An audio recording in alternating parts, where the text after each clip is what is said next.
함께 보실 하나님 말씀은 히브리서 12장 1절부터 4절까지의 말씀입니다.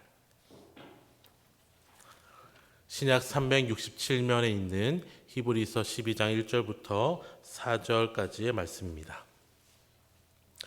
1절부터 4절을 저와 성도님들이 한 절씩 교독하도록 하겠습니다. 제가 먼저 읽겠습니다. 이러므로 우리에게 구름같이 둘러싼 허다한 증인들이 있으니 모든 무거운 것과 얽매이기 쉬운 죄를 벗어버리고 인내로서 우리 앞에 당한 경주를 하며 믿음의 주여 또 온전하게 하시는 이 예수를 바라보자.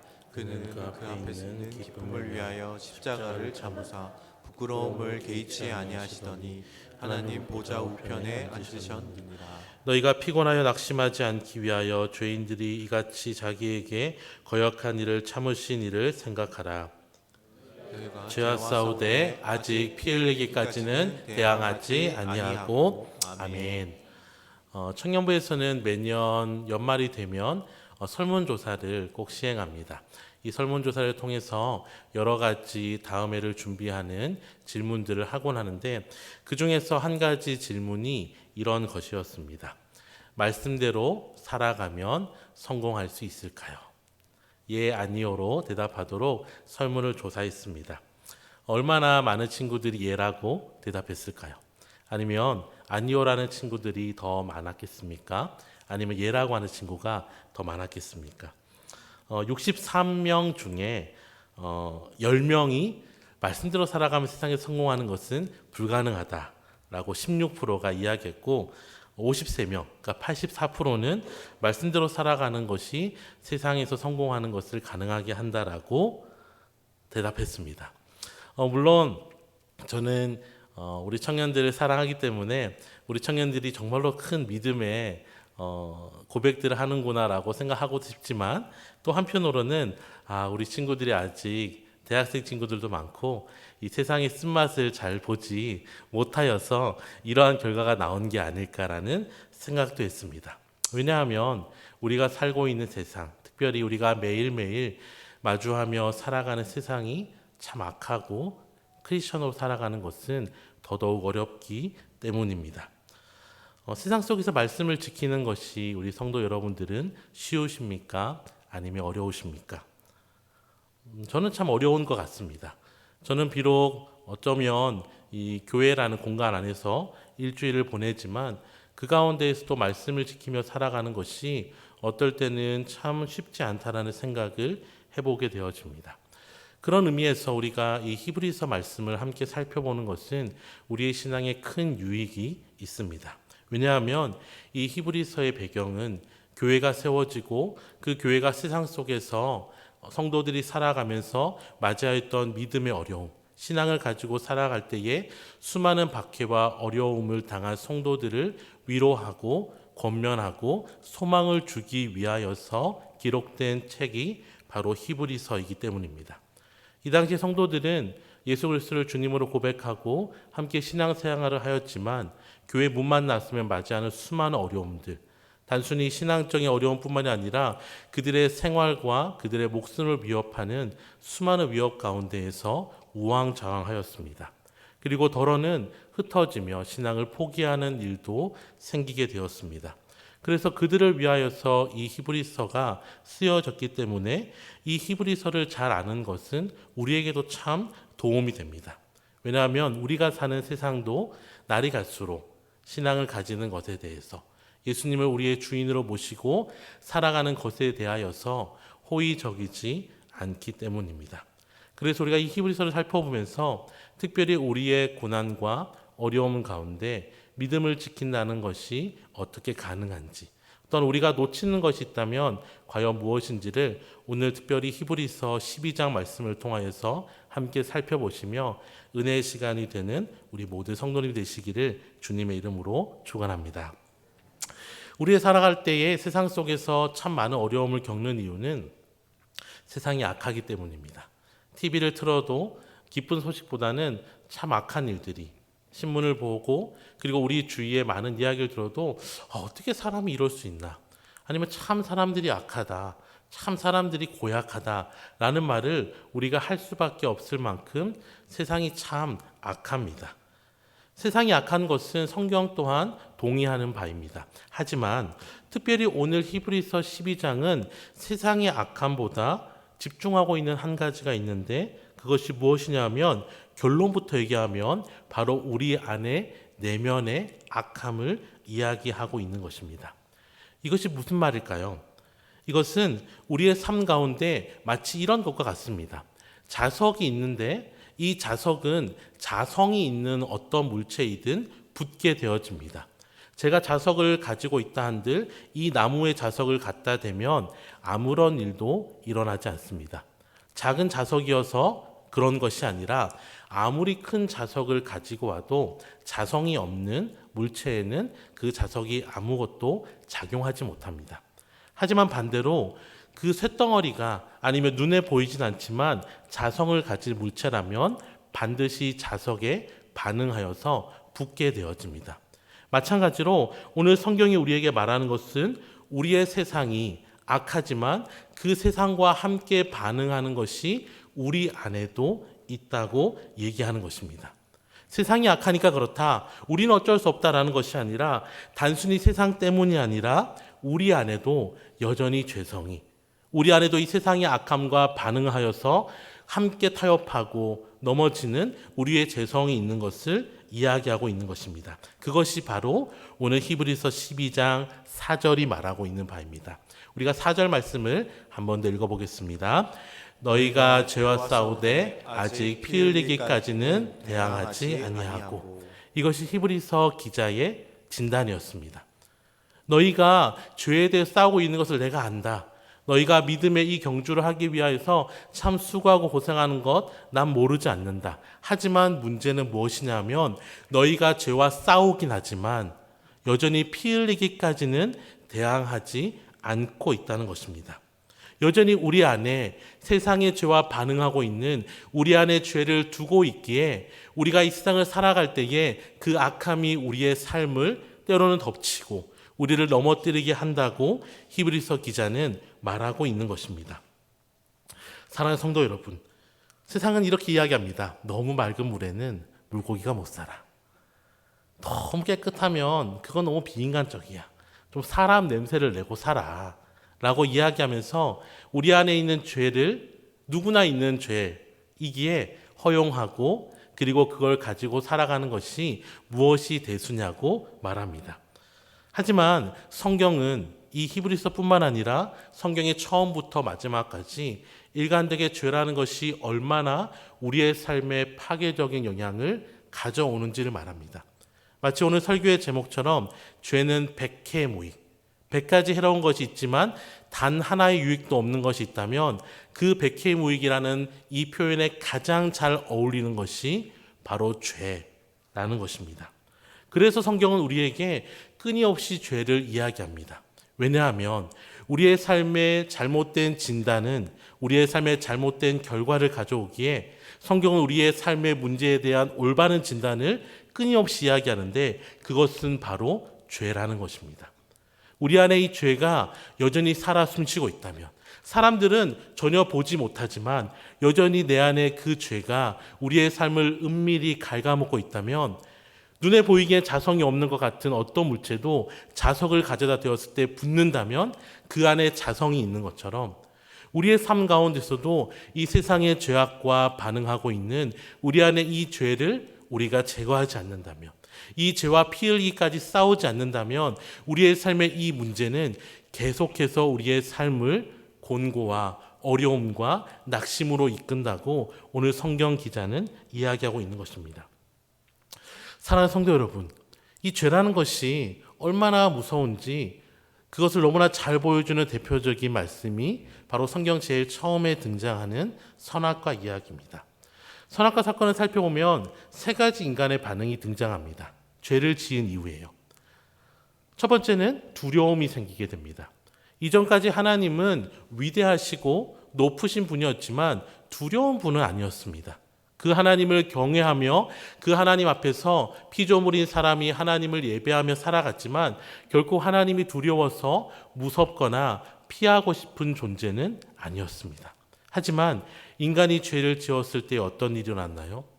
동일하게 하나님께서 늘 그렇듯이 동산 가운데 거니시며 아담과 하와를 부를 때에 더 이상 그 목소리가 아름다운 목소리, 나의 사랑하는 자의 목소리가 아니라 너무나 두려운 목소리로 아담과 하와 안에 크게 메아리 쳐서 그들은 숲을 뒤에, 그들은 하나님의 낯을 피하여 숨을 수밖에 없었던 것입니다. 이 죄의 결과는 즉각적인 하나님과 우리와의 관계를 끊어놓는, 우리의 삶에 하나님과의 관계를 끊어놓는 이 결과를 가져오게 된 것입니다. 거기에서 끝난 것이 아닙니다. 또 아담과 하와에게 어떠한 일이 일어났나요? 하나님을 향해서 두려움이 생긴 것뿐만이 아니라 서로를 바라보며 부끄러움을 가지게 되었습니다.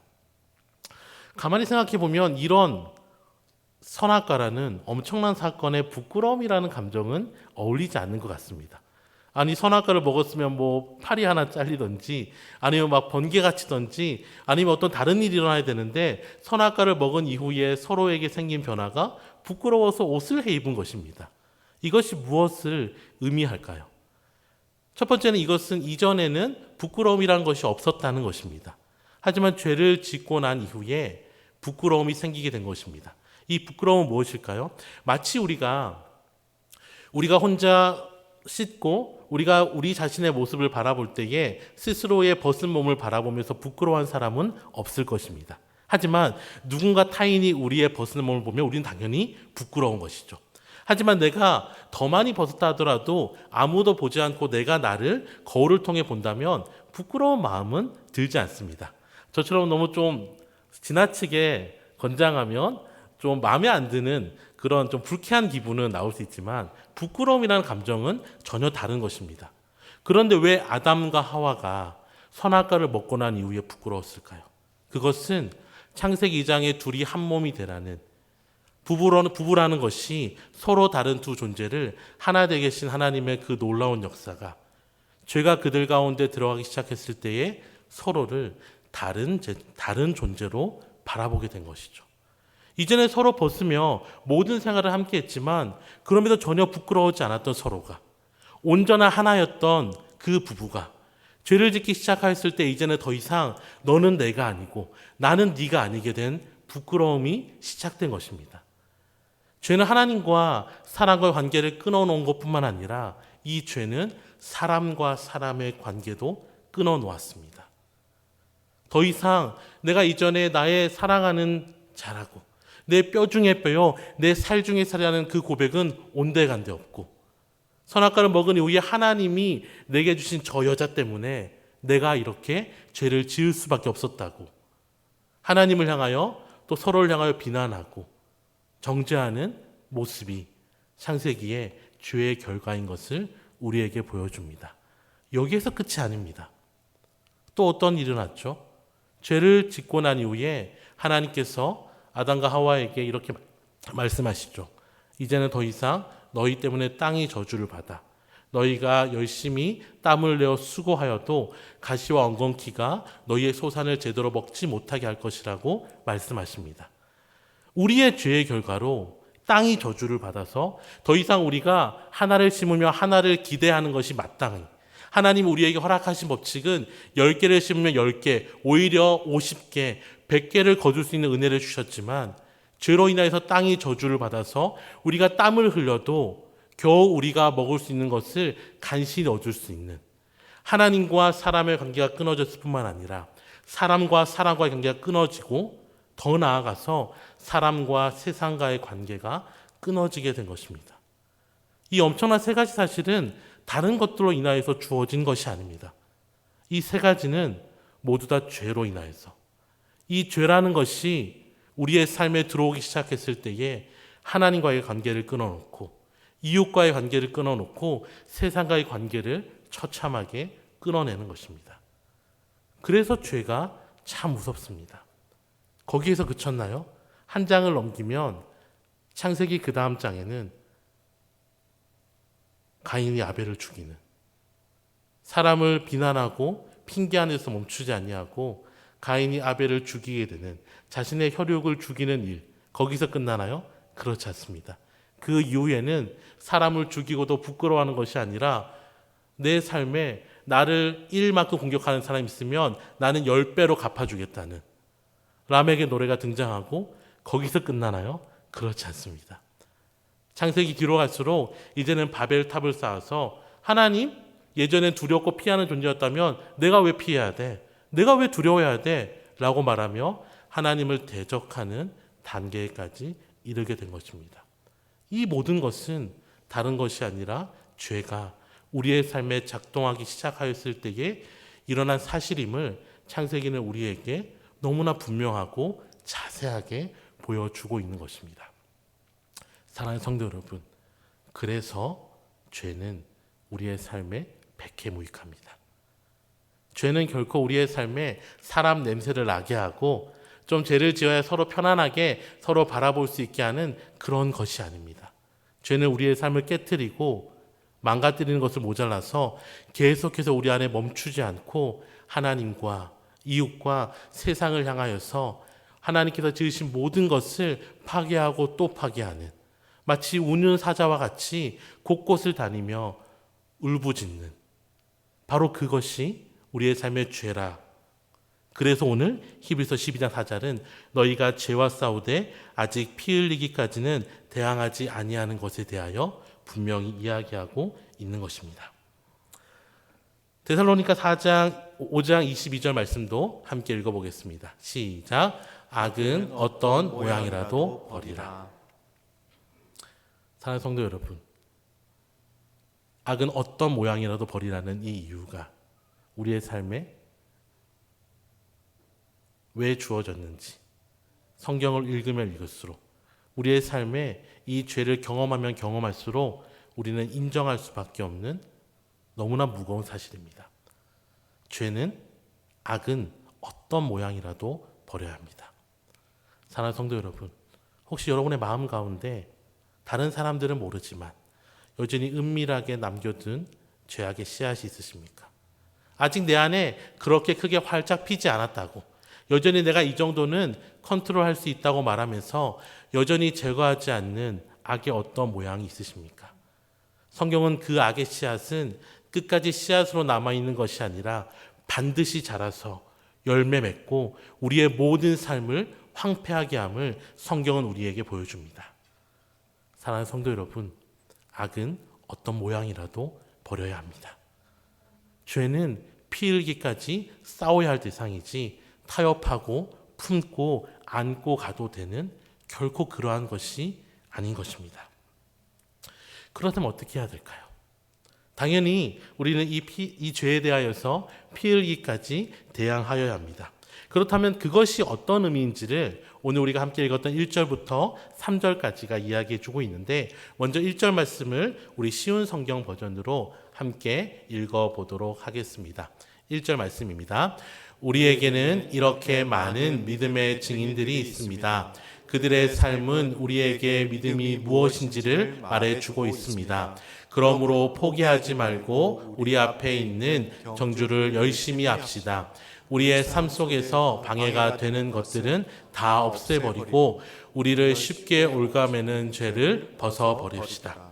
1절은 먼저 우리 성도들이 해야 될 영역, 우리 성도들이 수고하고 또 수고해야 될 것을 말하고 있는데, 바로 우리의 삶 가운데 우리 앞에 있는 이 경주를 포기하지 않는 것입니다. 히브리서 12장 1절 말씀은 먼저 우리에게 포기하지 말라고 이야기합니다.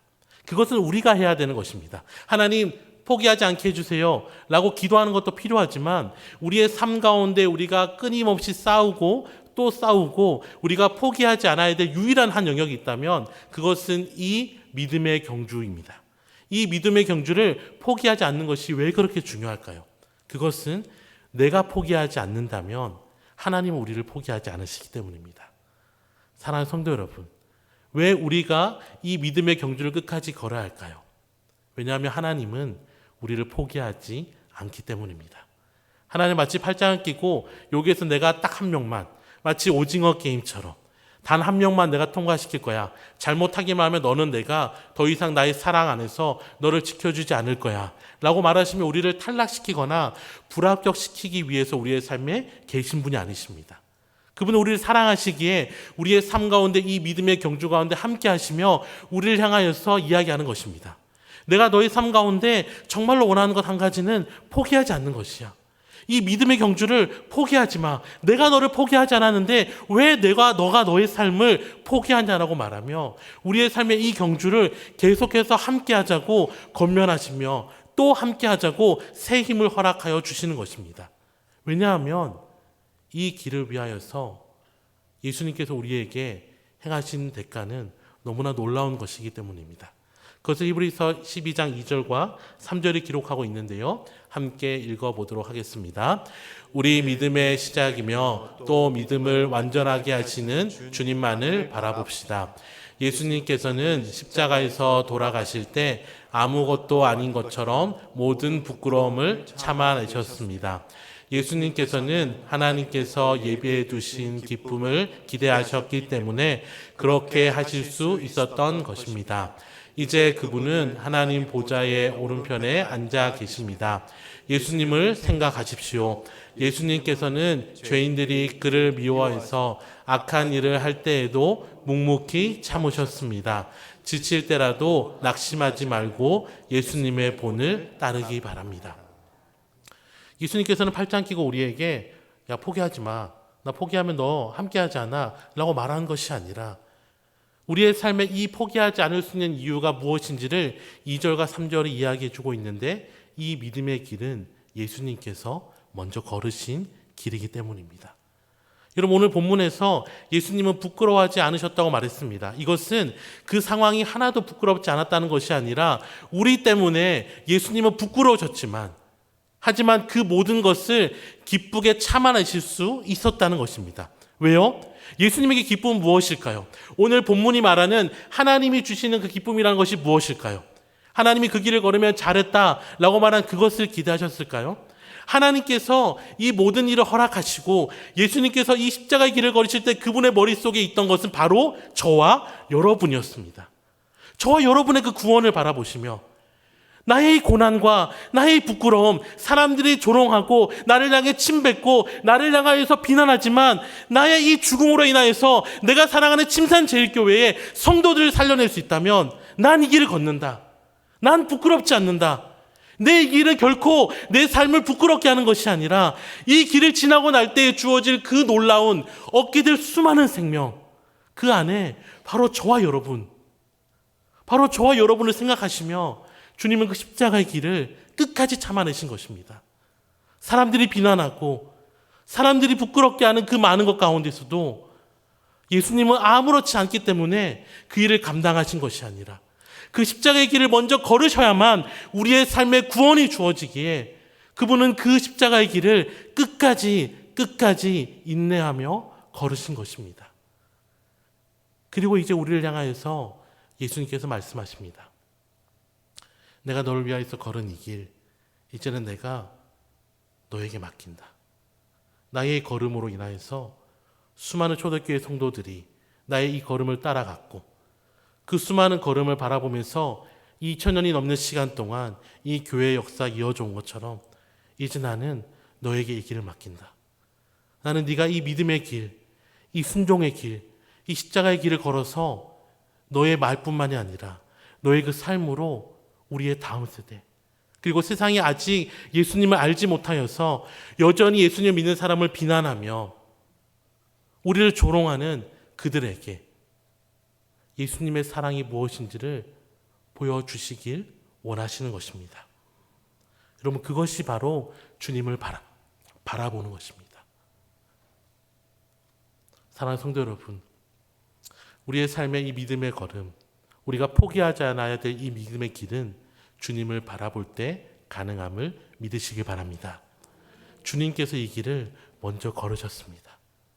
주님이 이 길을 다 걸으셨기에 우리가 지금 싸우는 이 믿음의 싸움이 얼마나 힘든 것인지, 그것이 얼마나 때로는 우리의 마음을 아프게 하는 것인지, 그것이 때로 얼마나 우리의 삶 가운데 불공평과 때로 우리 안에 있는 말할 수 없는 억울함과 슬픔과 아픔을 주는지 우리 주님 다 아십니다. 그렇게 우리가 때로 이 길이 힘들고 어려울 때 주님을 바라보며 내 앞서 이 길을 끝까지 걸으셨던, 내가 상상할 수도 없고 내가 감히 경험할 수 없는 십자가에서 자신의 물과 피를 다 내어주신 그 사랑을 기억하며 우리가 이 길을 함께 걸을 때 주님은 하나님 오자 우편에 앉으셔서 이제는 더 이상 힘없고 낮은 한 명의 인간이 아니라 이제는 모든 것을 다스리시는 그분께서 우리를 향해 말씀하시는 것입니다. 포기하지 말아라. 내가 너와 함께한다. 나의 오른손으로 너를 붙들어 주겠다. 나의 성령으로 너의 삶에 도울 힘을 허락하고 견딜 수 있는 힘을 주고 이 모든 시험을 능히 통과한 힘을 주겠다고. 우리 주님은 결코 더 이상 낮은 곳에 계신 것이 아닙니다. 우리 주님은 하늘 보좌 우편에서 손의 권세와 능력을 가지시고 우리를 향하여서 이 권세와 능력을 우리를 도우시기 위하여서 지금도 우리와 함께 하시는 분이심을 믿으시길 바랍니다. 그리고 우리가 이 길을 끝까지 걸을 때에 이 길의 끝에 우리 주님께서 우리를 두 팔 벌려 기다리고 계실 것입니다. 참 잘하였다. 나의 종아, 내 아들아, 네가 내가 걸었던 이 길, 내 십자가를 지고 이까지 걸어오는 거 너무 수고 많았다. 이제는 나와 함께 영원한 기쁨을 누리자. 네가 그동안 참고 견디는 수많은 그 어려움과 비할 수 없는 참 기쁨과 만족을 나와 함께 누리자. 우리 주님 말씀하여 주실 것입니다. 사랑하는 성도 여러분, 주님을 바라보십시오. 주님을 바라볼 때에 주님께서 우리의 참 소망이 되십니다. 우리의 삶에 아무리 좋은 반석도, 우리의 삶에 아무리 좋은 우리의 삶의 요새도 우리 주님과 비교할 수 없습니다. 주님 우리의 삶의 요새가 되시고 우리 삶의 방패가 되시고 우리의 삶의 도움이 되시고 우리의 삶의 권능이 되어주셔서 우리가 이 길을 걸을 때 결코 우리를 내버려 두지 않으시고 우리에게 새 힘 주시고 우리로 하여금 독수리가 날개쳐 올라간 같이 우리의 발을 사슴과 같이 높게 하사 나로 높은 곳을 다니게 하여 주실 것입니다. 우리 올해에 표어가 있습니다. 우리 표어를 한번 같이 읽어볼까요? 시작. 우리 함께 주를 향해 걸어갑시다. 저는 오늘 이 표어가 오늘 이 히브리서의 말씀과 참 동일하다고 생각합니다. 사랑하는 성도 여러분, 포기하지 않고 이 길을 걷기 위해서 혼자로는 힘듭니다. 혼자 걸으면 넘어질 수밖에 없습니다. 하지만 우리가 함께 걸을 때에 한 교회에서 우리가 서로를 격려하고 서로의 힘이 되어서 우리가 함께 서로를 바라보는 것이 마치 주님을 바라보는 것처럼 우리가 함께 할 때에 능히 이 길을 걸을 수 있습니다. 또한 교회뿐만이 아니라 하나님 우리에게 허락하신 가정 가운데에서 우리의 자녀들이 혼자 이 길을 걸을 때 넘어질 수밖에 없지만 우리가 함께 우리의 말과 우리의 삶과 우리의 모든 것을 통하여서 함께 해줄 때에 능히 이 길을 걸어갈 수 있을 것입니다. 사랑하는 성도 여러분, 주를 향해 걸어가는 것은 결코 실패가 없습니다. 이 길의 끝이 정해지지 않는 미로와 같은 길이 아니라 우리가 걷는 이 길의 끝에는 반드시 주님께서 우리를 두 팔 벌려 기다려 주실 것입니다. 이 길을 걷는 자마다 구원을 얻으며 이 길을 걷는 자마다 하나님이 주시는 참 기쁨과 만족을 이 땅뿐만에서 아니라 우리의 영원한 삶 가운데 누리며 살아가는 복된 길임을 믿으시길 바랍니다. 사랑하는 성도 여러분, 올 한 해 이제 거의 절반이 지나고 있습니다. 여러분 혹시 여러분의 마음 가운데 여전히 마음에 두고 있는 죄악의 씨앗이 있다며 오늘 피 흘리기까지 싸우라 말씀하신 이 성경의 진리 앞에 순종하십시오. 버려버리십시오. 끝까지 포기하지 마십시오. 혹시 이 믿음의 싸움 가운데 지쳐서 넘어질 것 같은 분이 계신다면 사랑하는 성도 여러분, 주님을 바라볼 때에 주께서 우리의 목자가 되시고 우리의 힘이 되시고 우리의 도움이 되시며 이 길을 끝까지 걸을 수 있는 새 힘을 허락하여 주실 것입니다. 가정에서 또 교회에서 우리와 함께 주를 향하여서 걸어가는 이 걸음을 멈추지 아니하고 오히려 더 많은 자들과 함께 이 길을 걸어가며 은혜를 누리시는 우리 모두 침산제일교회 성도님들 되시기를 주님의 이름으로 축원합니다.